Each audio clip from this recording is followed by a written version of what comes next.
오늘 우리에게 주실 말씀을 우리가 기대하는 마음으로 함께 하길 원합니다. 우리 하박국 두 번째 시간입니다. 우리 본문 말씀 2장 4절입니다. 우리 함께 읽고 오늘의 말씀 함께 나누면 좋겠습니다. 자, 2장 4절 한 절 말씀 우리 한 목소리로 읽도록 하겠습니다. 시작. 보라, 그의 마음은 교만하며 그 속에서 정직하지 못하나 의인은 그의 믿음으로 말미암아 살리라. 아멘. 하나님의 말씀입니다.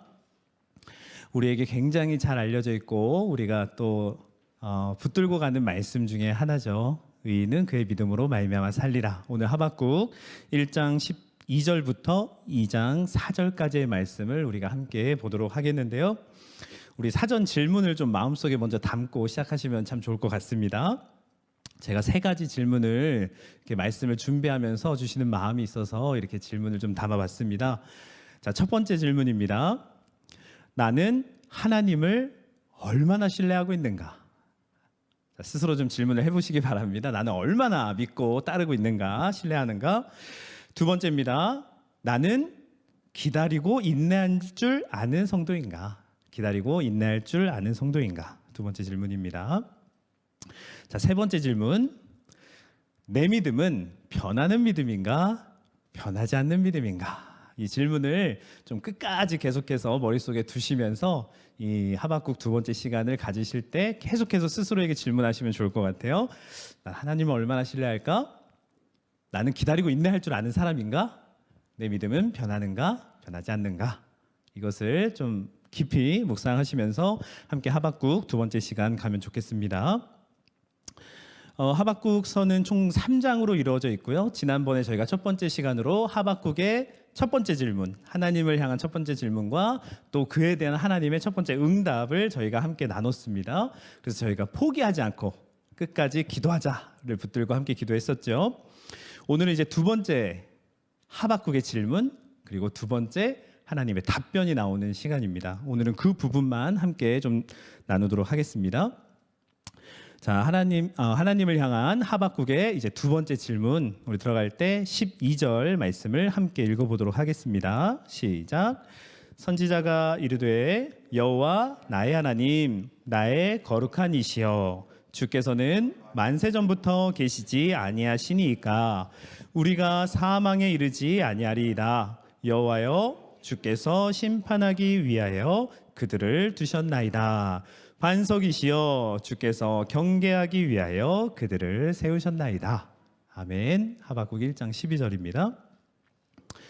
오늘 이 성경 하박국은 이제 두 번에 걸친 하나님을 향한 질문, 제가 조금 전에도 이야기를 했었죠. 하나님에 걸친 두 번째 답변입니다. 하박국이 이제 첫 번째 질문에 대한 하나님의 첫 번째 응답을 들었습니다. 근데 이제 다 이해가 되진 않았던 것 같아요. 그래서 이 하박국이 하나님의 응답을 한번 받게 된 후에 다시 한번 그 응답에 대해서 이제 또 질문을 하는 장면이 바로 오늘 12절 첫 번째 이 질문의 내용입니다. 하박국은 첫 번째 하나님께 질문을 하고 응답을 받았을 때 그의 마음 안에 어떤 믿음이 하나 생겼는데요. 그것은 하나님께서는 악한 자들을 심판하시는구나. 그래서 우리 이스라엘 백성도 악하기 때문에 하나님께서 심판하신다.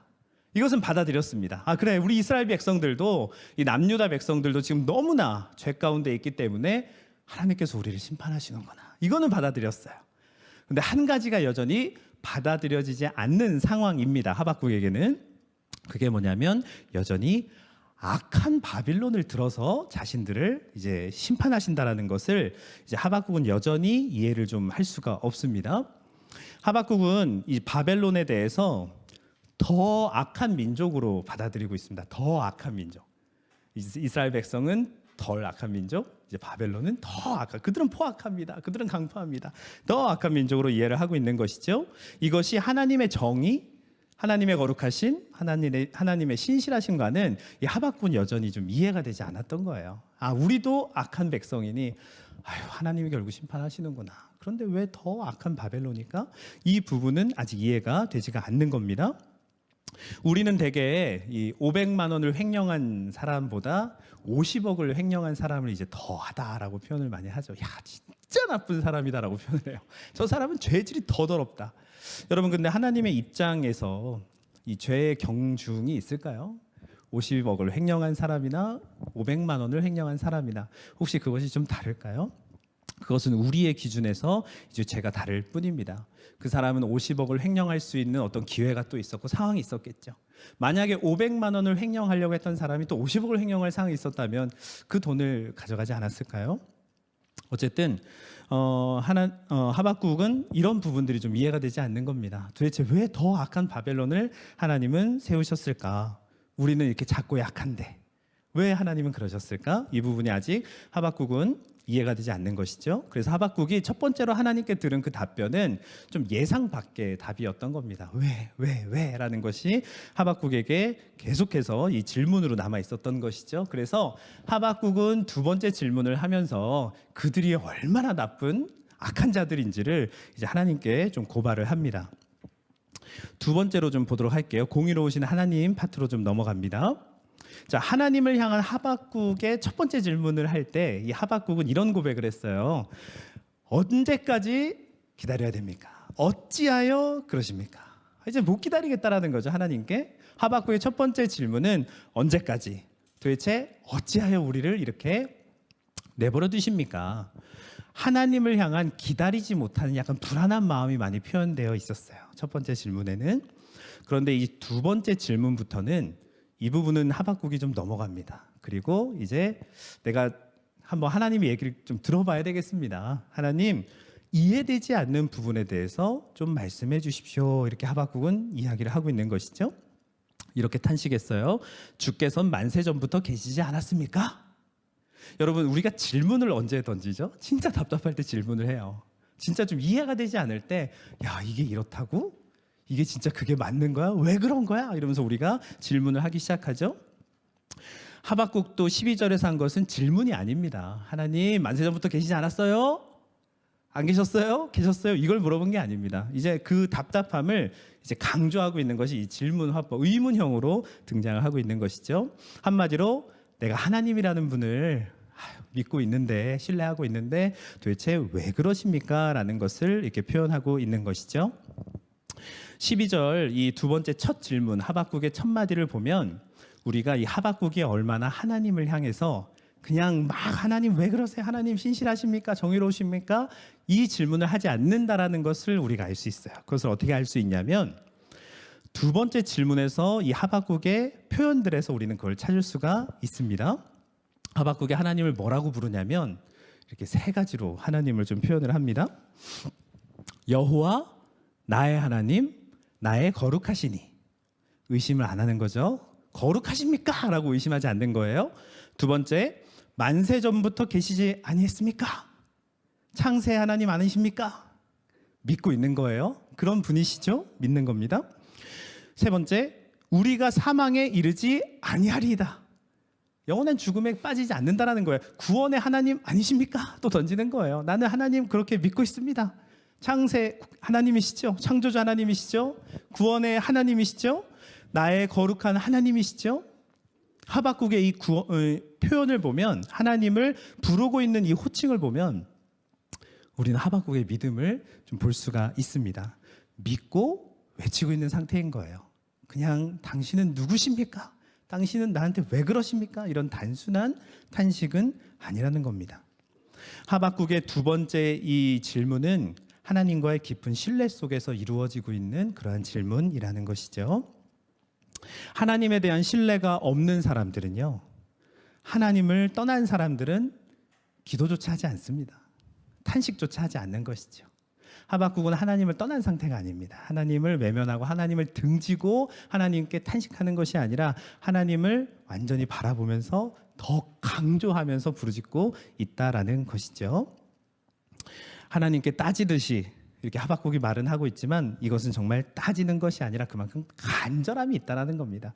여러분, 우리는 우리의 부모님께 좀 따지듯이 이야기를 할 수 있죠. 부모님, 저에게 이걸 좀 해주시면 안 될까요? 부모님에게는 우리는 따질 수 있어요. 약간 따지듯이 말을 할 수 있다라는 거예요. 그런데 사무실에 와서 간사님한테 제가 따지면서 그것들을 요구할 수는 없죠. 옆집에 계신 집사님에게 제가 따지면서 그걸 요구할 수 없는 겁니다. 하박국은 하나님에 대한 완전한 신뢰와 관계가 있었던 자다라는 것을 우리가 12절을 통해서 알 수가 있는 겁니다. 그러면 한 번 더 우리 세 번째로 넘어가서 도대체 하박국은 하나님과 어떤 관계였을까 궁금하시지 않으세요? 하나님은 하박국과 도대체 어떤 관계였길래 이런 부르짖음을 하고 있을까? 12절에서 하박국은 하나님을 무려 5번 부릅니다. 한 절에서 하나님을 5번 부르는 절은 그렇게 많지 않아요. 무려 5번이나 부르는데 제각기 다른 호칭으로 불러요. 하나님, 하나님, 하나님, 하나님, 하나님 이러는 게 아니에요.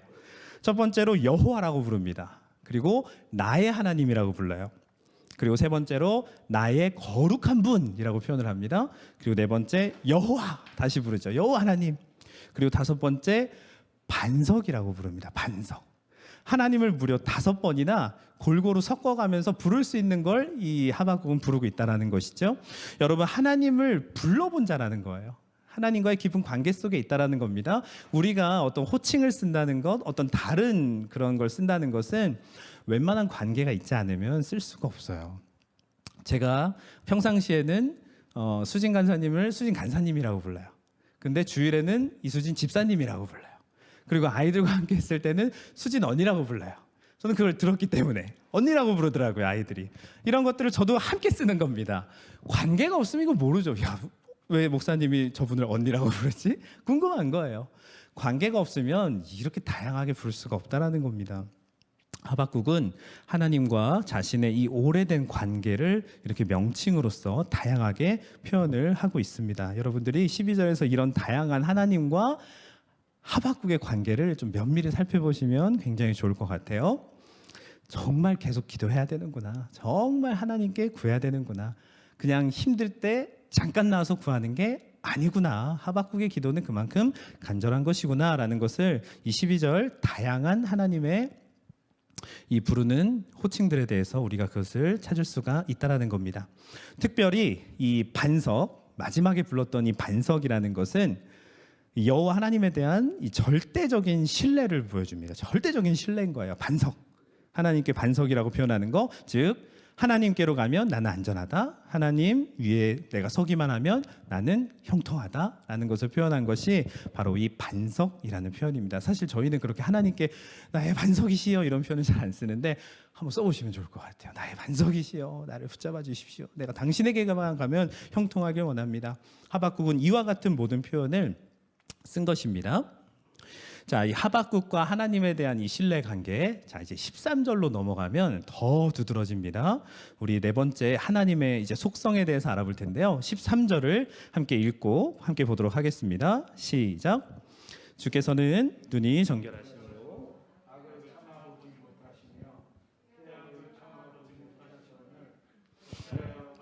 자들을 방관하시며 악인이 자기보다 의로운 사람을 삼키는데도 잠잠하시나이까. 이 13절의 말씀은 하박국이 이해하고 있는 관계 맺고 있는 이 하나님의 속성에 대해서 좀 자세히 보여줍니다. 근데 하박국이 하나님은 이런 분이다 계속 이야기는 하지만 아직까지 마음에서 이제 불일치가 좀 일어나고 있는 거예요. 왜 그러시지? 왜 그러시지? 하나님은 눈이 정결하시다 라고 표현을 합니다. 하나님은 눈이 정결하시다. 그래서 악을 참아보지 못하시다. 내가 아는 하나님은 그러시잖아요. 악을 참아보지 못하신다. 패역을 보지 못하신다. 거짓된 자들을 방관하지 않으신다. 악인이 자기보다 의로운 사람을 삼킬 때 잠잠하지 아니하신다 라는 것이 이제 하박국이 알고 있고 믿고 있고 신뢰하고 있는 하나님의 속성이라는 것이죠. 그런 하나님의 모습에 좀 대조되게 이제 자신의 모습을 좀 표현을 해요. 하나님은 그런 분이시죠. 그런데요, 제가 하나님의 그 말씀을 듣고 보니까 저는 이런 것 같아요 라고 하박국이 좀 다시 자신의 대조되는 모습을 좀 보여주는데 거기에 삼킨다라는 표현을 썼어요. 삼킨다는 표현은 예레미야 51장에 나오는 용, 그리고 요나서 우리가 잘 알고 있는 그 큰 물고기에 사용되는 표현입니다. 삼키다. 즉 물에 사는 괴물들을 표현할 때 사용을 하는 것이죠. 괴물이나 수월이 모든 것을 삼켜서 이 죽음에 이르게 하는 것, 그런 표현을 자신에게 한 거예요. 아니, 하나님은 이런 분이신데, 잠잠하지 아니하시는 분인데 나는 처지가 이렇습니다, 하나님이라고 표현하고 있는 것이죠. 하나님, 나 이해되지 않아요. 하나님 그런 분이시고 저는 지금 이런 상태예요. 저는 지금 삼킴당하고 있습니다. 자신의 그 고통받는 처절한 상태를 이야기하고 있는 것이죠. 그것에 대한 표현이 14절부터 17절까지 이어집니다. 삼켜지고 있는 자신의 상태에 대해서 하박국이 14절부터 17절까지 표현을 합니다. 그게 바로 하박국의 이제 고통입니다. 우리 14절 함께 읽어봅시다. 시작. 주께서 어찌하여 사람을 바다의 고기 같게 하시며 다스리는 자 없는 벌레 같게 하시나이까. 그렇죠. 자신을 이제 뭐라고 표현합니까? 바다의 고기, 다스리는 자 없는 벌레라고 표현을 하고 있죠. 자신이 그만큼 하나님이 잠잠하셔서 이런 고통을 받고 있다라고 표현은 이제 부모 없는 고아 같은 존재를 뜻합니다.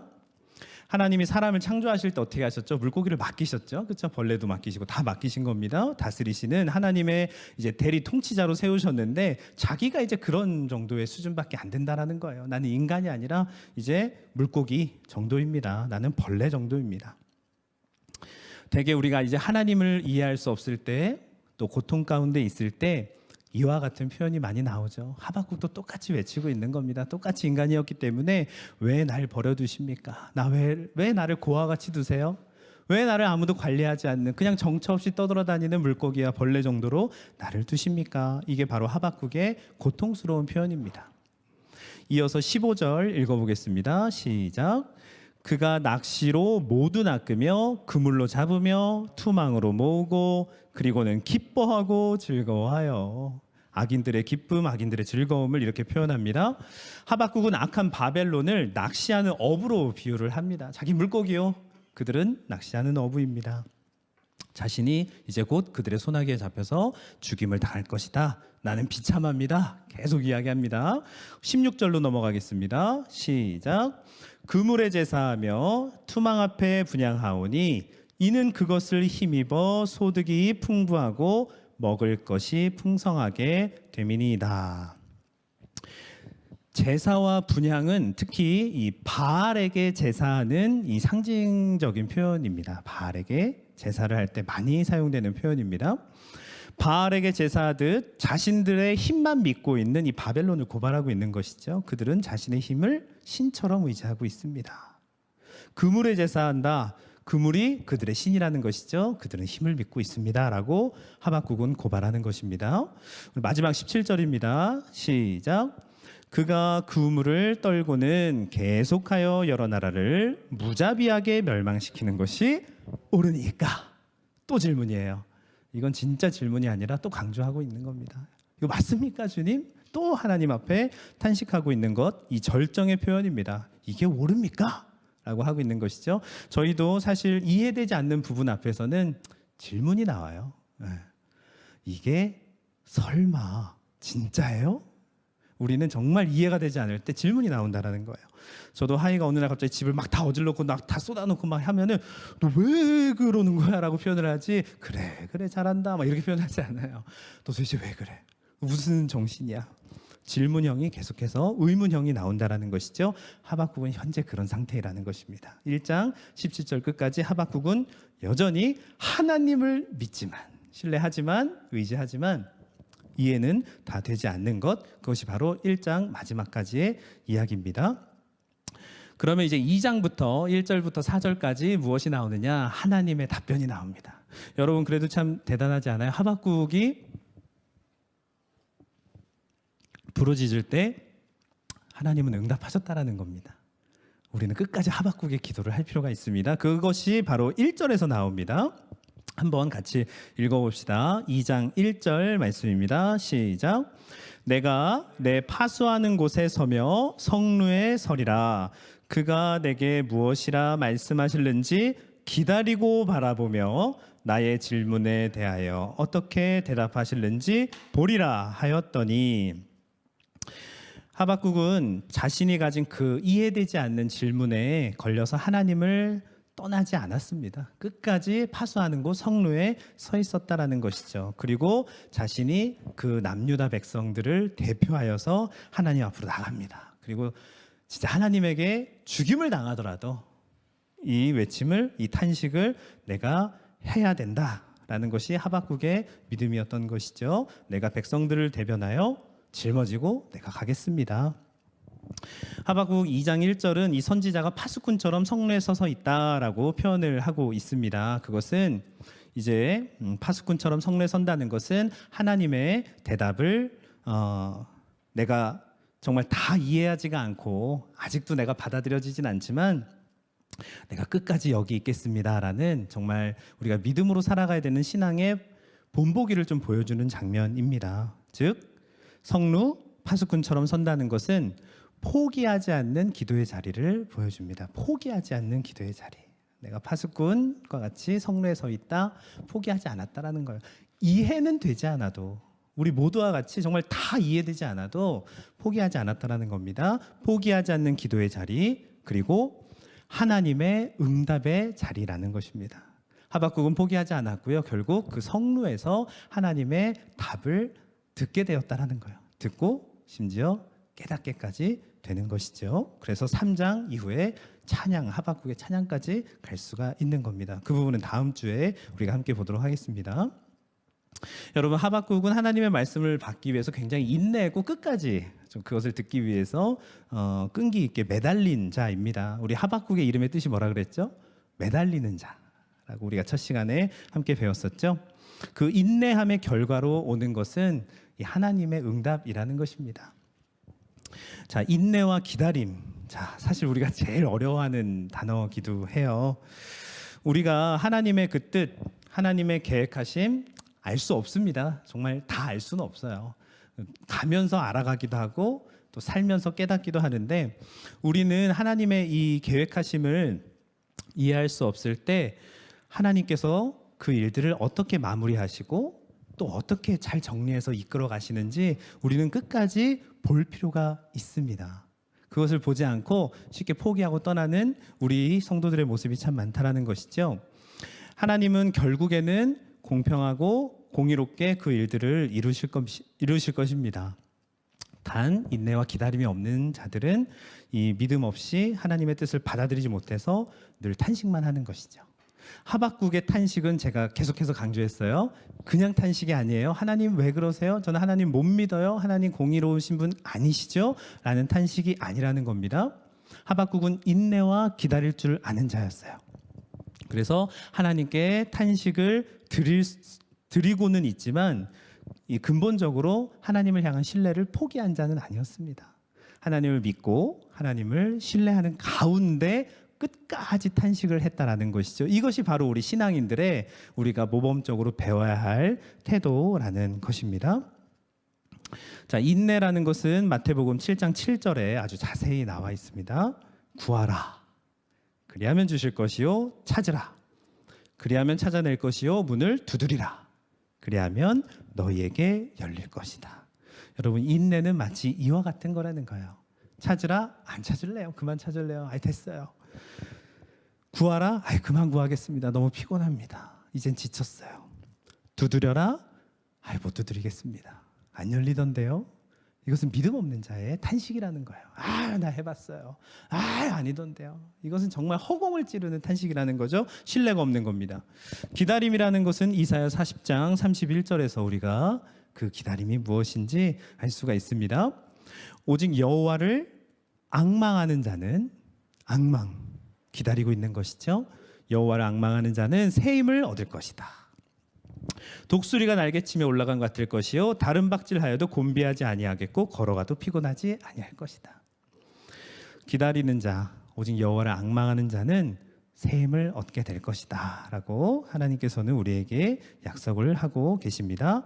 하박국의 인내와 기다림, 그것은 바로 새 힘을 얻는 것이었고, 구하는 자에게 찾게 되는 것이었고, 그리고 또 두드리는 자에게 열리는 것이었다라는 것입니다. 자, 우리 하나님의 응답 두 번째 보도록 하겠습니다. 우리 2절부터 4절 하나님의 응답입니다. 2절을 함께 읽어보도록 하겠습니다. 시작. 여호와께서 내게 대답하여 이르시되 너는 이 묵시를 기록하여 판에 명백히 새기되 달려가면서도 읽을 수 있게 하라. 아멘. 자, 여기 판에 명백히 새기라는 것은 이제 잊어버리지 말라라는 겁니다. 이거를 까먹지 말아라. 오해하지 말아라. 분명히 알아라. 라는 것이 이제 판에 명백히 새기다라는 것입니다. 이 판에 명백히 새겨서 달려가면서도 읽을 수 있게 하라라는 것에 대한 두 가지 해석이 좀 있어요. 한 가지 해석은 이 사람이 많이 지나다니는 곳에 크게, 아주 크게 큰 판을 세우고 거기에다가 이제 묵시를 기록해 놓으라는 것이죠. 달려가는 자도 쉽게 볼 수 있게 라는 해석이 있고요. 두 번째 해석은 묵시를 기록한 이 판을, 돌판, 흙판이라고 하죠. 그것을 사람이 뛰어가는 중에도 볼 수 있도록 쉽게 읽을 수 있도록 해라라는 말씀으로 이해를 할 수가 있습니다. 이제 두 번째 해석이 가장 좀 바람직하지 않나라고 보는 경향이 굉장히 많이 있고요. 뭐 제가 볼 때는 둘 다 맞지 않을까. 정말 달려가면서도 볼 수 있게 크게 우리가 정말 세워놓고 그곳에 교회가 세워져 있고 그곳에 예수 그리스도 평화의 시작 이런 것들이 있는 것처럼 지나가는 누구나 그런 것들을 늘 볼 수 있도록 판에 새기는 것, 저는 그것도 굉장히 중요하다 싶습니다. 저희 하이가 항상 태평동을 넘어갈 때 거기 교회 하나가 있는데 거기에 있는 그 성구를 자꾸 옆에서 말을 해요. 예수님 뭐뭐뭐 그러는 거예요. 그래서 한참을 가다가 제가 물어봅니다. 그게 어디 써 있어? 뭘 읽은 거야? 그랬더니 교회가 있었어 이런 얘기를 하더라고요. 저는 두 번째 해석도 물론 대부분의 많이들 이것이 맞다라고 그렇게 보지만 저는 첫 번째도 충분히 맞다라고 싶어요. 이렇게 큰 돌판에 새겨놓는 것, 하나님의 묵시, 그죠? 곧 올 것이다, 정한 때가 있다, 이런 묵시 말입니다. 우리 이어서 바로 2장 3절 보도록 하겠습니다. 함께 읽어봅시다. 시작.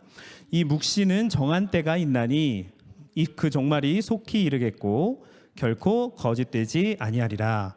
비록 더딜지라도 기다리라. 지체되지 않고 반드시 응하리라. 이 부분은 지난주에 한번 알아봤습니다. 하나님의 묵시에 대한 성격을 저희가 5가지로 함께 나눠봤었죠. 다시 한번 해봅시다. 첫 번째, 하나님의 묵시는 정한 때가 있다는 겁니다. 두 번째, 속히 이르겠다. 속히 이르겠다. 세 번째, 거짓되지 아니한다. 반드시 오신다는 겁니다.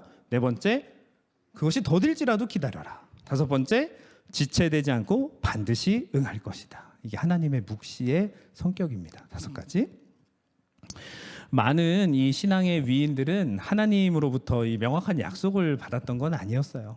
그날, 그 시, 언제, 어디서 이렇게 받은 경우는 없습니다. 하지만 이 많은 신앙의 위인들은 다 언젠가는 이루어질 것이고 속히 올 것이고 거짓되지 않을 거고 지체되지 않을 거고 내가 기다리면 된다라는 것을 믿고 기다렸던 것이죠. 그 믿음을 따라갔던 사람들이었습니다. 신약 성경에 나오는 많은 성도들도 그와 마찬가지라는 것이죠. 그래서 이 하나님께서는 하나님을 향해 이 부르짖는 하박국에게 참된 믿음 생활의 이 기본부터 하나님께서는 답변을 주시고 있는 겁니다. 기다려라. 때가 올 것이다. 지체하지 않고 올 것이다. 그리고 더딜지라도 너는 기다려라. 반드시 응할 것이다 라는 것을 하박국에게 답변을 통해서 가르쳐주고 있는 것입니다. 인내하고 기다려라. 자, 우리 마지막 우리 하박국서 전체를 봤을 때도 아주 핵심이 되는 말씀 우리 4절입니다. 함께 읽어봅시다. 시작. 보라, 그의 마음은 교만하며 그 속에서 못하나 의인은 그의 믿음으로 말미암아 살리라. 아멘. 우리 신약 성경에서도 이렇게 사용되어졌던 하박국서의 그 내용입니다. 의인은 그의 믿음으로 말미암아 살리라. 4절에서 하나님께서는 이 믿음을 지키는 두 부류의 사람을 이렇게 이야기를 합니다. 그의 마음은 교만하며 그 속에서 정직하지 못하나. 그렇죠? 두 종류죠. 반대입니다. 의인은 그의 믿음으로 살 것이다. 의인과 의인이 아닌 것에 대해서 두 부류에 대해서 이야기를 합니다. 첫째 부류는 하나님을 섬기고 이렇게 살아가는 것처럼 보이지만 똑같이 보이지만 하나님께서 자신들의 기도에 더디게 응답하거나 또 침묵하실 때 지금처럼 말이죠. 더 이상 인내하지 못하고 인내심을 보이지 못하고 교만해져서 그의 마음이 교만하여져서 정직하지 못한 아주 부정직한 방식으로 자신들의 삶을 살아가는 부류를 첫 번째 이야기를 하십니다. 인내심을 보이지 못한 것이죠. 참지 못하고 떠난 겁니다. 기다리라 하셨지만 떠난 거예요. 그래서 하나님을 향한 이 믿음 생활에서 완전히 이제 벗어나게 된 교만한 마음 그리고 정직하지 못한 자 하나님께서 표현하고 계신 것이죠. 히브리서 10장 38, 39절에서 이 부분을 분명하게 좀 지적을 합니다. 나의 의는 믿음으로 말미암아 살리라. 또한 뒤로 물러가면 내 마음이 저를 기뻐하지 아니하리라 하셨느니라. 우리는 뒤로 물러가 침륜에 빠질 자가 아니요 물에 잠기다가 침륜입니다. 오직 영혼을 구원함에 이르는 믿음을 가진 자니라. 뒤로 가지 말라는 겁니다. 빠져 있지 말라는 거예요. 두 부류에 대해서 이 히브리서에서도 표현을 합니다. 믿음 있어 보이고 이렇게 살아가고 있지만 그 기도가 더디고 하나님이 잠잠히 계신 것 같을 때 하나님을 떠나는 자에 대해서 먼저 이야기를 하십니다. 그리고 두 번째 한 부류는 하나님께 간구한 것들에 대한 응답, 이것이 늦어지고 하나님께서 오래 침묵하실지라도 의롭게 살아가는 자들입니다. 의인인 것이죠. 의롭게 살아가는 자들. 그래서 이 4절은 하나님 앞에서 참으로 의인은 믿음으로 말미암아 살 것이다 라고 이야기를 하고 있습니다. 여러분들은 어느 부류에 속하신 것 같아요? 첫 번째 부류이십니까? 두 번째 부류이십니까? 기도는 하지만 어느 정도 기도하면 스톱하십니까? 아유, 안 되네, 안 이루어지네 하는 성도이십니까? 아니면 그럼에도 불구하고 계속해서 하나님을 향한 믿음을 사용하고 기도하고 계십니까? 내 자신이 어디에 속한지를 우리가 좀 볼 필요가 있습니다. 우리는 계속 기도하는 자인가? 나는 하나님을 계속 신뢰하는 자인가? 나는 어느 정도 수준에서 멈추는 자인가? 자, 여기에서 말하는 의인을 다시 한번 좀 이야기를 해보면, 구약 성경에서 보편적으로 의인이라는 단어가 나오게 되면 하나님 앞에서 그리고 또 사람들과의 관계에서 의롭게 살아가는 사람을 뜻합니다. 의인은 하나님 앞에서도 거룩하게, 또 사람들과의 관계에서도 의롭게 살아간다라는 것이죠. 그 어원적인 의미를 보면 진실만을 말하며, 의로운 자, 의인, 진실만을 말하며 사람을 외모로 판단하지 않고 또 주위에 가난하고 소외된 사람들에게 긍휼을 베풀기 인색하지 않은 사람을 의인이라고 이야기를 하고 있습니다. 의인은 곧 자신이 속한 공동체 또 사회가 하나님의 말씀의 법도 안에서 올바르게 이루어질 수 있도록 힘쓰고 있는 사람이다라고 이야기를 하고 있는 것이죠. 바로 하박국과 같은 표현을 이렇게 하고 있습니다. 4절에서 말하는 도대체 이 믿음이 도대체 무엇일까? 우리가 마지막으로 이 믿음에 대해서 한번 알아보고 오늘까지의 말씀을 좀 결론내면 좋을 것 같습니다. 믿음 하면 여러분들은 무슨 생각이 먼저 드십니까? 믿음, 믿는다. 내가 가지고 있는 믿음. 믿음이라는 단어의 뜻에는 이제 견고하다, 인내하다, 의지하다, 확고하다, 성실하다라는 뜻을 갖고 있다고 합니다. 단어라는 뜻에는 견고하고 인내하고 의지하고 확고하고 성실하다라는 뜻을 갖고 있다고 합니다. 이 성경에서 이야기하는 믿음은 이 하나님의 백성들이 하나님의 존재 또 능력, 그분의 능력에 관해서 단순히 우리가 머리로만 아는 것이 아니라, 거기서 그치는 것이 아니라, 그래 거룩한 분이지, 그래 완전하신 분이지, 하박국이 아까 이해하지 못한 그 부분 말이죠. 하나님 그런 분이시잖아요. 하나님 성실하시잖아요. 하나님 거룩하시잖아요. 하나님 공의로우시잖아요. 지식에서만 멈추는 것이 아니라 우리의 삶의 매 순간순간마다 하나님의 능력을 의지하고 붙잡고 인내하며 살아가는 행위까지 포함한 것이 바로 성경에서 말하는 믿음인 것입니다.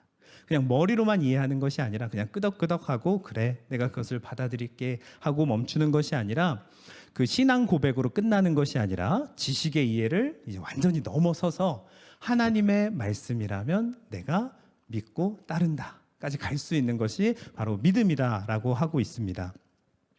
고난과 핍박이 넘치는 그 순간에도 매일의 삶 속에서도 변하지가 않는 것을 믿음이라고 하고 있는 것이죠. 변함없이 하나님의 그 선하심, 인자하심을 붙들고 있는 것, 의지하고 있는 것.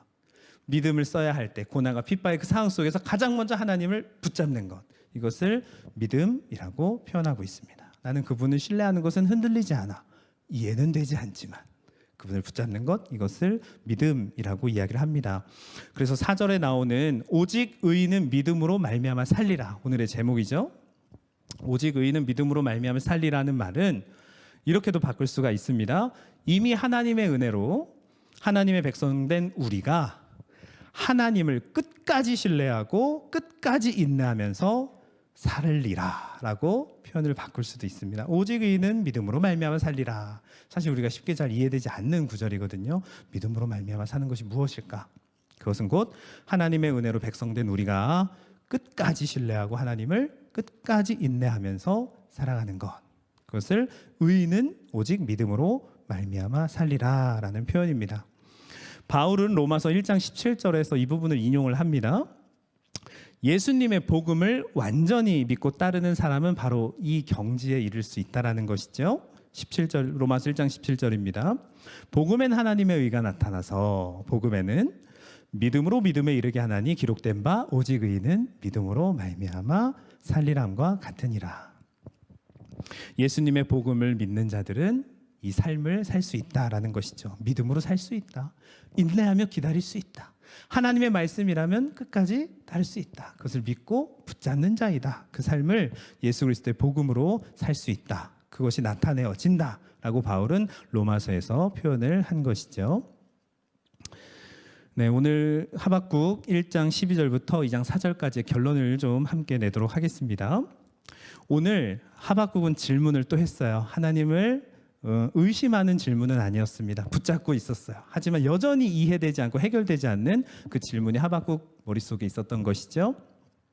그 질문에 대한 하나님의 두 번째 응답은 저희가 두 가지로 오늘 좀 정리를 할 수 있을 것 같습니다. 첫 번째, 하나님의 응답은 악인에게 주는 것이 아니다라는 거예요. 이거 악인에게 하고 있는 말이 아니다.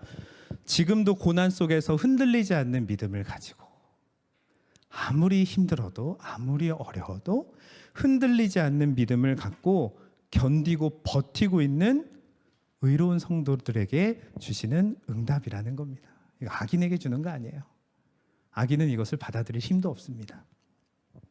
오늘 하나님의 두 번째 응답은 바로 고난 속에서 흔들리지 않는 믿음으로 견고히 서 있는 성도들을 위한 것이다.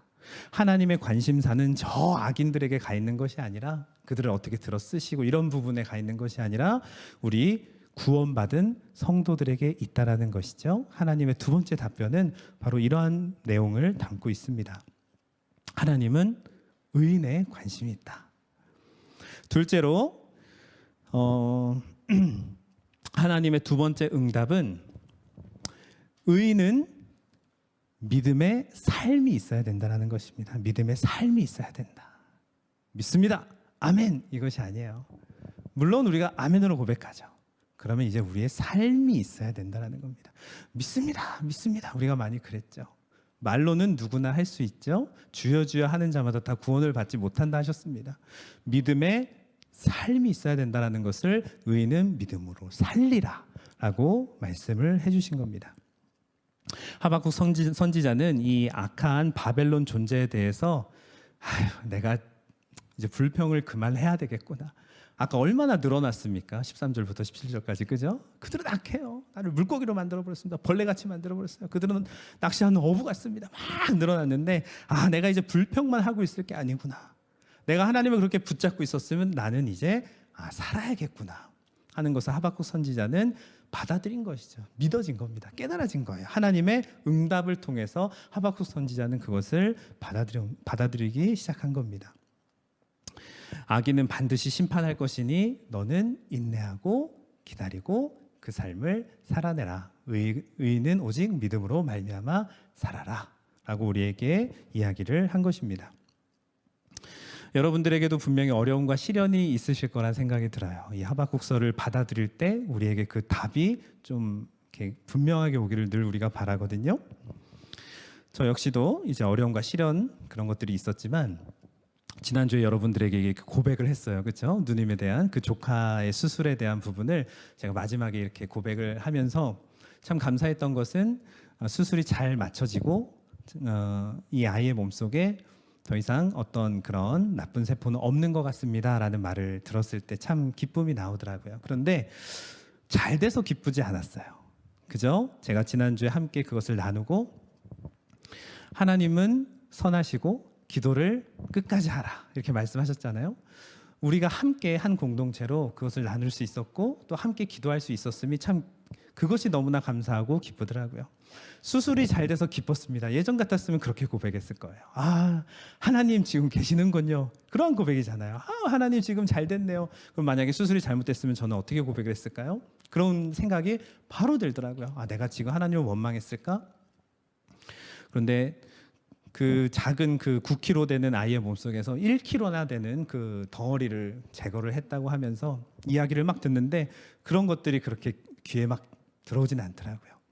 하나님, 우리가 믿고 기도할 수 있게 해주셔서 감사합니다. 이 고백이 가장 먼저 나왔어요.